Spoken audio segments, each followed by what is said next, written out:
2025 সালের উপবৃত্তি প্রদান নিয়ে বর্তমানে অনেক জল্পনা কল্পনা চলছে।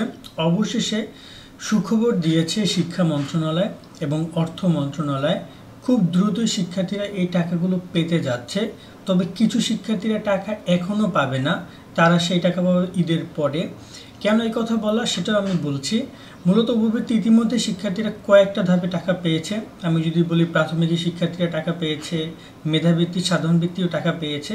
এখন উপবৃত্তির টাকা পাবে, অনুদানের টাকা পাবে। গত বছর কিছু বকেয়া টাকা ছিল, সেগুলো শিক্ষার্থীরা পাওয়া শুরু করবে।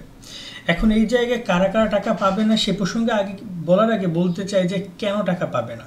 সরকার থেকে সিদ্ধান্ত দেওয়া হয়েছে যে শিক্ষকদের যে বেতন, পুরো সরকারি কর্মকর্তা কর্মচারী যাদের বেতন আছে, যাদের আগামী মাসে পাওয়ার কথা যে বেতন 5 তারিখে বা 7 তারিখের মধ্যে, সেই টাকা তারা এই মাসে 20 থেকে 25 তারিখের মধ্যে প্রদান করতেছে।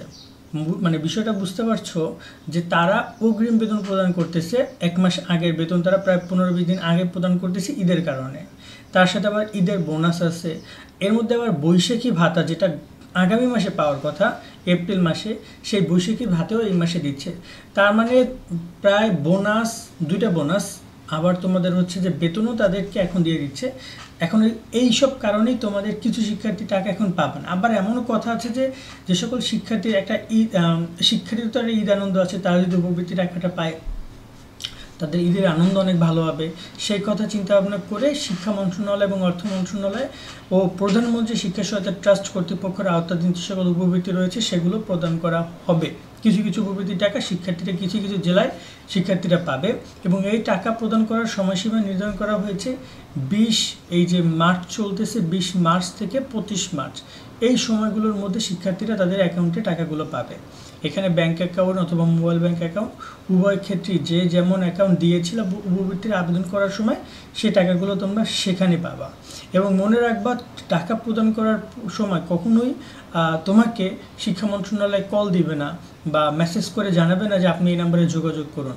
মানে কোনো প্রকার প্রতারণার ফাঁদে পড়ো না। টাকা আসলে এমনি মোবাইলে চলে আসবে, তুমি উইথড্র করে তুমি তোমার নিজের কাজে ব্যবহার করতে পারবা। আর কোনো কিছুই না, তোমাকে কেউ ফোন দিয়ে জিজ্ঞেস করবে না যে টাকা আসছে, আপনার নামে এত টাকা আসছে, আপনি এটা পাঠান ওটা পাঠান, এরকম কিছুই না। এই বিষয়ে সচেতন থাকবা তোমরা। এবং যারা বাকিরা টাকা পাবে না, কাদেরকে টাকা প্রদান করবে না সেটা একটু দেখার বিষয়। সেক্ষেত্রে তোমরা ঈদের পরে টাকা পেতে পারো সামনের মাসে। তখন আবার তো তাদের অনেকে সরকারি কর্মকর্তা কর্মচারী, তাদের তো বেতনে কোনো ইস্যু থাকবে না, ইএফটির কোনো ইস্যু থাকবে না। তো তখন তোমাদেরকে ইজিলি তারা টাকাটা প্রোভাইড করতে পারবে যাদের বকেয়া থাকবে। তবে মনে হচ্ছে বড় একটা অংশ হয়তো বা তাদের বাজেটের একটা বিষয় আছে, ধরুন যে কয়েকশো কোটি টাকা তারা বাজেট রাখবে, সেখানে যতগুলো উপবৃত্তি টাকা তারা দিতে পারবে সেগুলো তারা প্রদান করবে। দেন আবার নেক্সটে গিয়ে তারা পরবর্তী টাকাগুলো তারা প্রদান করবে।